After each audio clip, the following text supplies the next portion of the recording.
Hi welcome to Sakhi family. ఈరోజైతే నా వంట సీక్రెట్ మీకు చెప్దామనుకుంటున్నాను.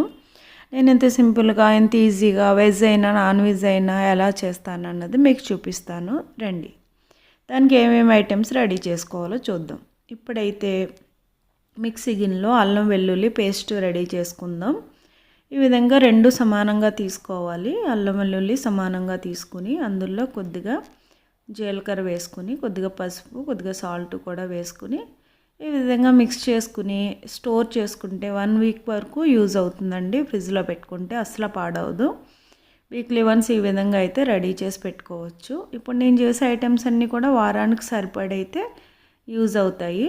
మీకు కూడా నచ్చితే కనుక లైక్ చేయండి, షేర్ చేయండి, అలాగే సబ్స్క్రైబ్ చేసుకోండి. ఇప్పుడైతే ధనియాల పొడి రెడీ చేసుకుందామండి.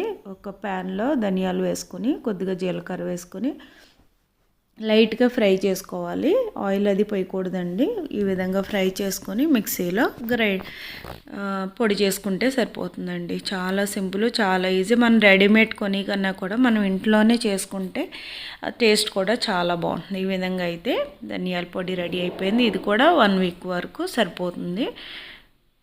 ఇప్పుడైతే మసాలా పొడి, దీనికి ఏమేం కావాలో చూద్దానండి. జీలకర్ర, దాల్చిన చెక్క, అలాగే స్టార్ ఫ్లవరు, షాజీరా, జాజి పువ్వు, జాజికాయ, యాలకులు, లవంగాలు, అలాగే మిరియాలు, వీటితో పాటు ధనియాలు కూడా వేసుకోవాలి. మీ దగ్గర ధనియాలు ఉంటే వేసుకోండి. నా దగ్గర ధనియాలు లేవు, అందుకని ధనియాల పొడి వేస్తున్నాను. ఈ విధంగా వేసుకుని మిక్సీ చేసుకుని పౌడర్ చేసుకుంటే ఒక వారం రోజుల పాటు మీకు వెజ్కైనా నాన్ వెజ్కైనా కూడా సరిపోతుందండి. నిల్వ చేసుకుని 4-5 రోజులు వాడుకునే కన్నా కూడా వారానికి ఒకసారి ఫ్రెష్గా రెడీ చేసుకుంటే ఆ టేస్ట్ ఫ్లేవరు చాలా బాగుంటుంది. మసాలాలు ఎప్పుడు ఎక్కువ నిల్వ ఉండకూడదండి. 1 వీక్ ఆర్ 10 డేస్ ఉంటే సరిపోతుంది. ఈ విధంగా అల్లం వెల్లుల్లి పేస్టు, ధనియాల పొడి, మసాలా పొడి అండి, ఈ 3 రెడీగా ఉంటే మీరు ఎంత పెద్ద వంట అయినా కూడా చాలా సింపుల్గా చేసేయచ్చు. పసుపు, సాల్టు, కారం, అలాగే జీలకర్ర, ధనియాల పొడి, మసాలా పొడి, చూసారా?